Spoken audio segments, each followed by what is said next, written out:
what is the frame of reference when the Treaty of Washington says any and all islands belonging to the Philippine archipelago lying outside the lands? What is our frame of reference? The frame of reference is the Pedro Murillo map, because that is the only Philippine, that is only the official map of the Philippines during the Spanish regime. You have to go back to that map to determine the islands belonging to the Philippine archipelago. There's no other map. That's why I'm saying this map is a living document.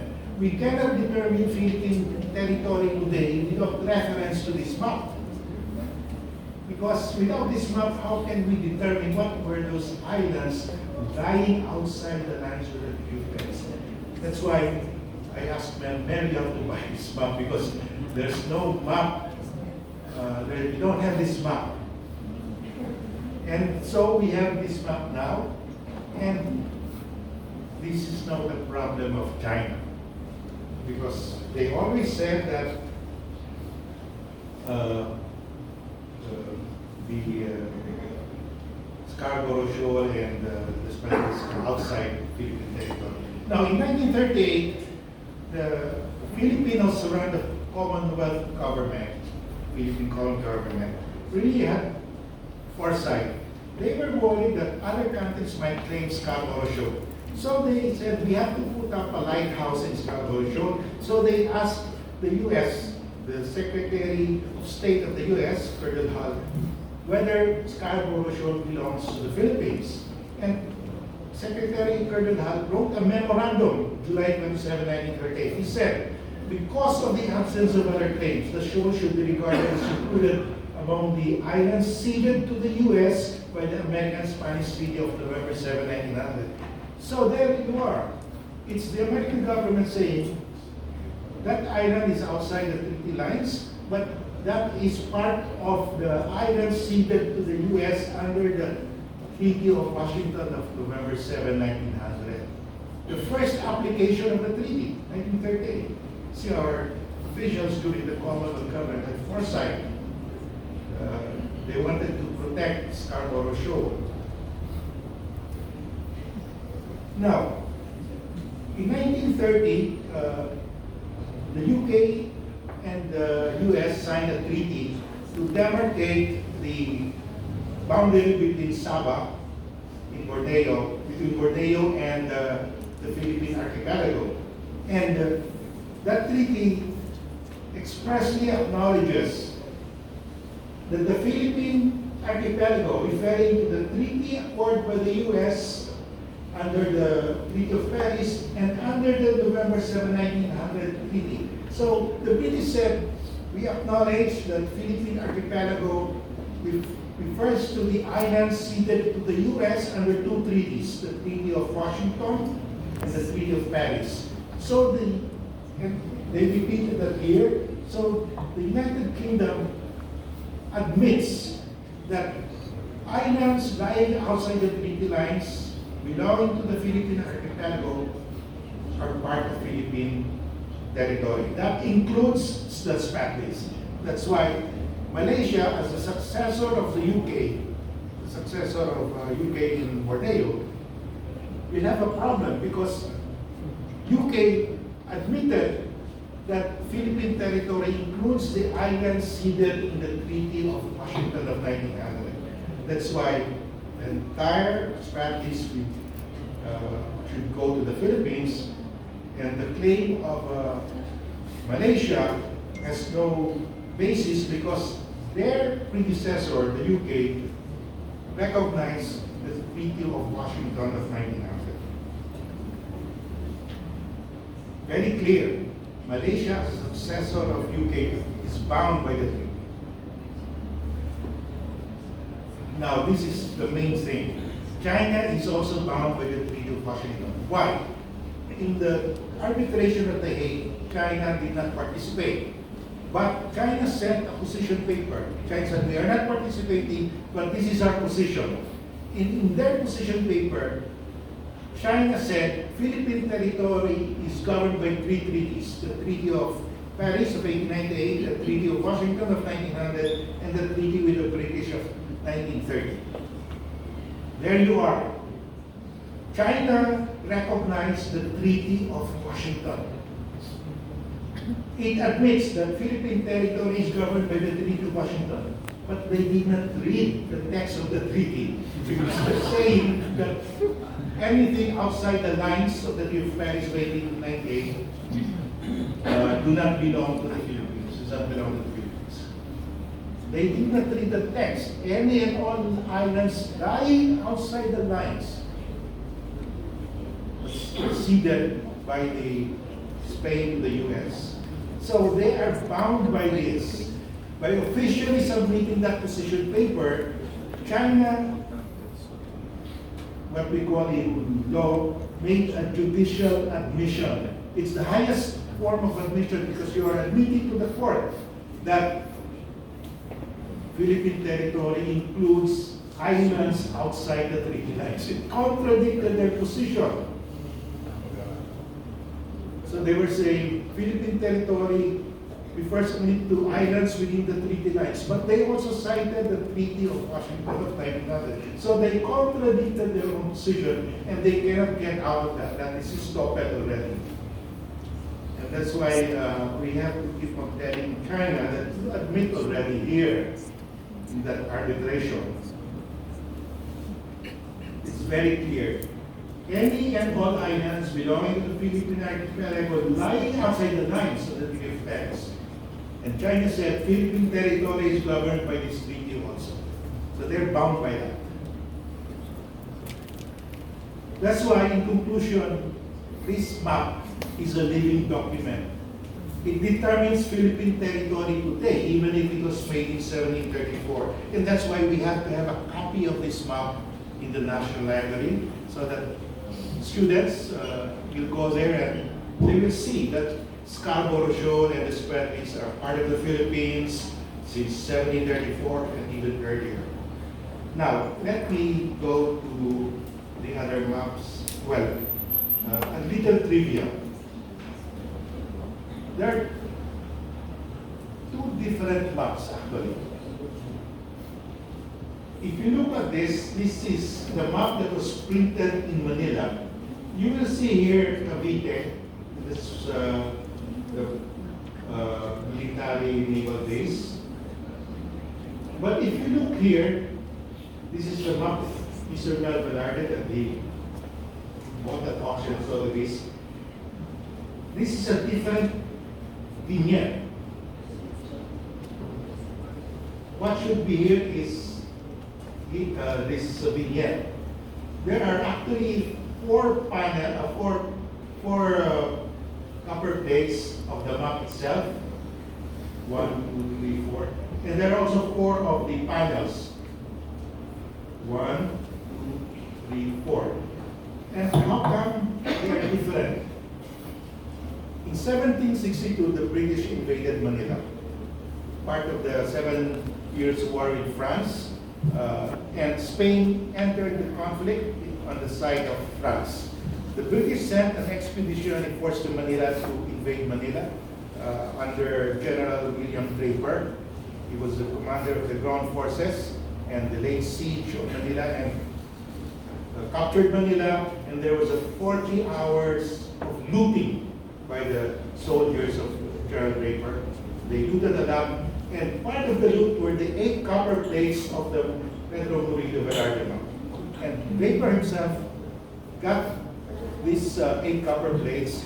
He brought it back to London, donated it to his alma mater, Cambridge University, and Cambridge University reissued the map. But they did not know the sequencing of the panels. The map is easy to sequence, but the panels could be any sequence. And that's why they did not follow correctly. They had no copy of the original map that was printed in Manila. That explains the difference in the placement of the panels in this map. Because this map of Mr. Mel Velarde was printed in London, this one was printed in Manila. That's the little trivia. Now we go back to The map, when President Xi Jinping visited Germany in 2014, Chancellor Angela Merkel gave him a map of made by Danville, a map of China. And the problem with that map of China, that Danville made a map of China in the 1700s, and Tibet was not yet part of China. Xinjiang was not yet part of China. The South China Sea, the Paracels, and the Spratlys were not part of China. So the map, when it appeared in the internet, the Chinese netizens were saying, Merkel is trying to humiliate us, giving presidency a map that does not include Tibet, does not include Xinjiang, does not include Paracels and Spratlys as part of China. This is the map that Merkel gave to Xi Jinping, and you see it did not reach the Spratlys, it did not reach Scarborough, Shoal, the Paracels, and China was only here in this area, did not include Xinjiang and Tibet. So the story in Time magazine, written by a friend of mine in media, said, the Chinese were saying, we always say some regions are in alienable parts of China since ancient times. But Merkel told us that even in the 18th century, those regions still didn't belong to China. So they said, did Merkel intentionally humiliate President Xi Jinping? I said no. Because if Merkel really wanted to humiliate President Xi Jinping, he would have given this map, the complete map made by Danville. What Merkel gave was the upper portion, the China portion. But if he gave the entire map, then he would see that the Philippines is included and Panakot is there. And Los Baos and Panakot is there because Danville copied the map of Father Pedro Murillo Velarde. Merkel should have given this, but of course she did not want to embarrass President Xi. But if we want to give a map, a gift to President Xi, we should be giving this map. Now in 1794, the map here, because they published this in London, and they changed the name of Panakot to Scarborough already. And here shows of Paraguay. They anglicized some of the names. Now, if you go to the Chinese website, embassy website in Manila, you will see here that China was the first country to discover and name the South China Sea Islands. That has been their mantra. We were the first to discover and name all the islands in the South China Sea. This is totally false.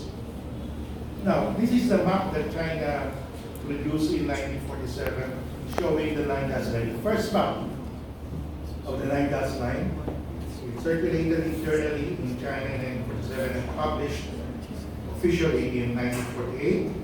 And you will see here, they gave names to the Spratlys, but there is no name to Scarborough Shoal. They did not have a name to Scarborough Shoal, and we have already in 1947, 1948. We have a name there of in fact, they copied the names of the British maritime, the British charts, the South China Sea waters. It's the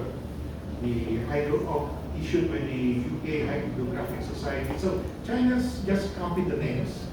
But here you will see they have no name for Scarborough Shoal.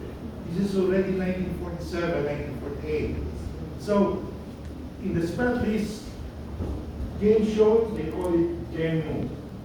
Lukunya Shoal, they call it Lukunya.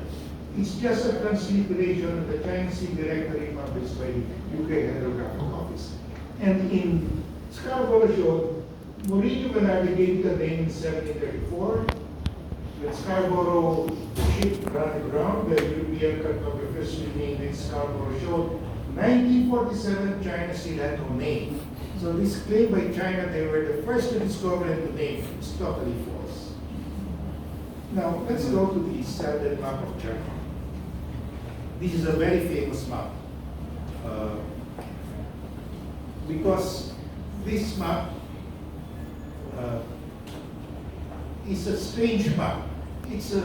There are Chinese characters in this map, but this was not made by a Chinese cartographer of the Chinese Empire, because all the Chinese map officially issued by the dynasty showed China in the middle of the map. China was the center of the world. But in this map, China is not the center. The center is the South China Sea. And this map has trade routes. The routes of the merchant ships are here. This is Manila. So this map shows that the South China Sea was a free and open sea at the time during the Ming Dynasty, 1700s, early 1700s. From Japan, Nagasaki, the route is here, and from you have Yujiang, all going to Manila. So it was probably made. We still don't know who made this, but the speculation is that this was made probably in Manila, because here you have very detailed description of Manila, and this shows trade routes. So this must have been made for a Chinese merchant. But what is important in this map is that this map was acquired by John Selden. That's why it's called the Selden map. John Selden was the top lawyer in UK in the early 1600s. And the Selden map shows that China, the map wasn't made by a Chinese Empire cartographer,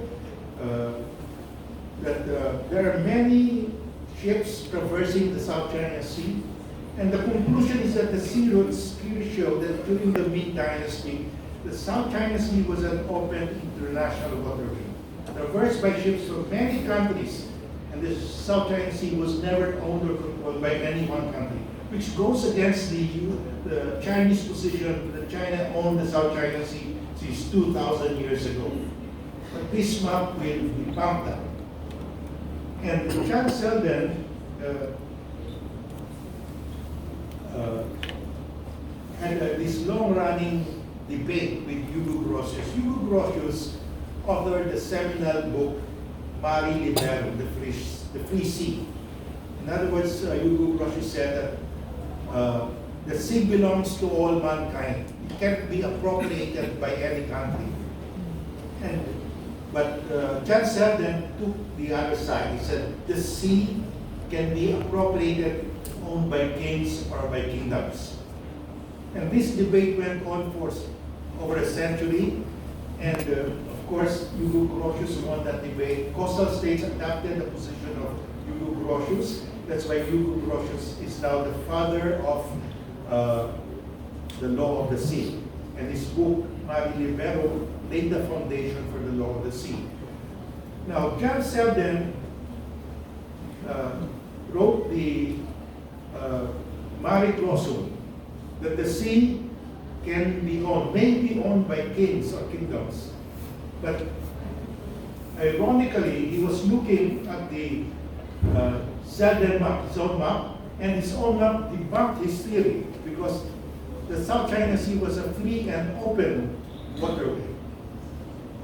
But China now is adopting the position of John Selden, that China can own the entire South China Sea, which really China is trying to reopen this old debate that has been settled long ago, centuries ago.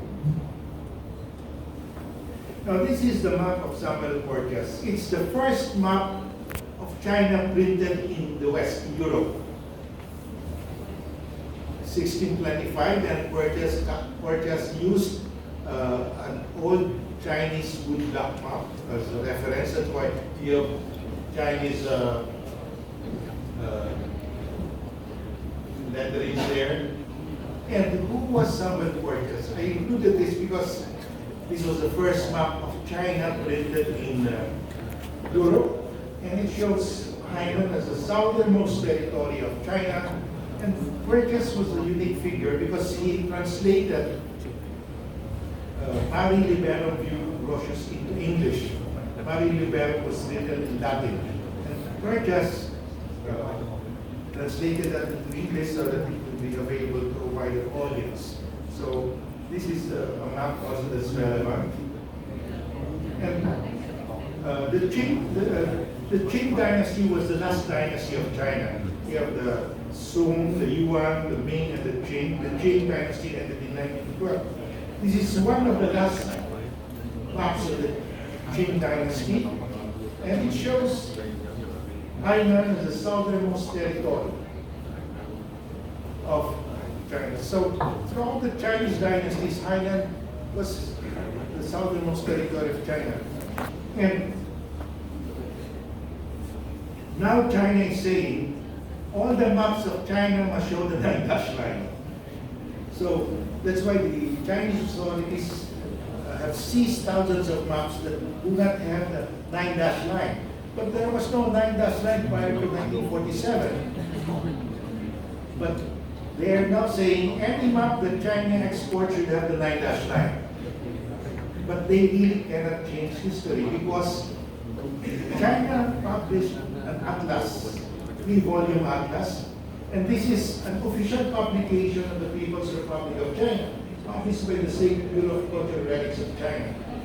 An atlas of ancient maps of China, from the Tang to the Qing, published in 1990, 1994, and 1997. And all of these maps do not contain the 9-dash line, because of course there was no 9-dash line during the Chinese dynasties. So China cannot change history because they themselves publish all the maps of the Chinese dynasties, and there are no 9-dash lines. There were no 9-dash lines then. But the former ambassador to Beijing, or former ambassador to Santa Roma, told me once, when he was alive, he said, I saw a map in one museum in China, a dynasty map of China before 1912. And they inserted the 9-dash line. It's a enlarged map of a dynasty, and they inserted the 9-dash line. But it's a crime now in China to publish a map without the 9-dash line. But luckily, we have this, I was able to buy this 3-volume, and you cannot, it's very difficult to get copies of this 3-volume now. China prohibits the export of this. And the last dynasty, as I said, is the Qing dynasty. And this is one of the maps in the Atlas of maps of the Chinese dynasties. It shows Hainan Island as the southernmost territory of China. Now, before I end, I'd like to show you this map. This is the last map here. This is the map of Linschoten. Linschoten was a Dutch map maker. And this is the 1596 map, very old map. And you will see here, the islands are called Pulo. Pulo Pao, Pulo Oram, Pulo Sisir, Pulo Condor, etc. Why are the islands named Pulo? Pulo is an Austrian word for island. In the late 15th century and early 16th century, the European navigators went around the South China Sea, and when they visited an island, they would ask their inhabitants, "What's the name of your island?" Island is named Pulo Cao. So why Pulo? Because those islands were inhabited by Austronesians. The Filipinos are descended from the Austronesians. The Austronesians migrated from Taiwan. They were not Chinese. They were original inhabitants of Taiwan. They migrated from Taiwan, went to northern Luzon into Batanes, and spread by sea with the barangay, the outrigger. With the outrigger, the oscillations were able to migrate. It was the widest, the greatest migration by sea in history. So they reached the South China Sea Islands. They even established a kingdom in Vietnam, the Champs, the Kampa kingdom. They went to peninsular Malaysia, they went Indonesia, all the way to Easter Island of the coast of South America, or all the way to Madagascar, off the coast of Africa. The entire Polynesia, Melanesia, they are all people by Austronesians. The signature, the common thing that migrates is the outrigger, because that was how they were able to migrate. So, when Admiral Zheng he started his voyages, his 7 voyages in 1405, he met all of these people because the migration started 2000 years BC and ended 1250 AD. So when Zheng had visited all of these islands, the inhabitants were Austronesians, our ancestors. So we were there. If China says, oh, we were the first to discover, therefore it's ours now, the Austronesians were first there. And they were the masters of the South China Sea because of the barangay. And they were able to crisscross the South China Sea because they had the barangay. And if you look at, this is a 1572 map by our figures. This is Palawan. Palawan was called Puluhan. Puluhan. An islander, an island. So the old name of Palawan, prehistory, Hispanic time, was Puluhan. This is the Portuguese and the Dutch. And later on, during the Spanish regime, it was called Parango. And during the Mexican regime, it was called Palawan. So I end here. Thank you for your kind attention.